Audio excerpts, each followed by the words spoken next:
महे सीतावल्लभाय धीमहि तन्नो रामचंद्र प्रचोदयात् जनकात्मजायै विद्महे रामपत्न्यै च धीमहि तन्नः सीता प्रचोदयात् रामानुजाय विद्महे ऊर्मिलानाथाय धीमहि तन्नो लक्ष्मण प्रचोदयात् आञ्जनेयाय विद्महे वायुपुत्राय धीमहि तन्नो हनुमत् प्रचोदयात् आञ्जनेयं महावीरं ब्रह्मविष्णुशिवात्मकं बालार्कं सदृशाकारं रामदूतं नमाम्यहं शान्ता पृथिवी शिवमन्तरिक्षं द्यौर्नोः देव्यभयन्नोऽस्तु शिवादिश प्रदिश उद्दिशोः न आपोः विश्वतः परिपान्तु सर्वतः शान्तिः शान्तिः शान्तिः।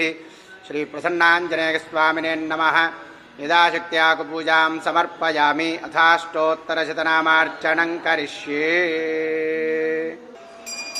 ॐ हिरण्यपात्रं मधोः पूर्णं दधाति मधव्योधानीति एकदा ब्रह्मणमुपहरति एकदैव गजमान आयुस्तेजो दधाति आञ्जनेयं महावीरं ब्रह्मविष्णुशिवात्मकं बालार्कं सदृढाकारं रामदूतं नमाम्यहम् आञ्जनेयाय विद्महे वायुपुत्राय धीमहि तन्नो हनुमत् प्रचोदयात्। प्रसन्नाञ्जनेयस्वामिने नमः।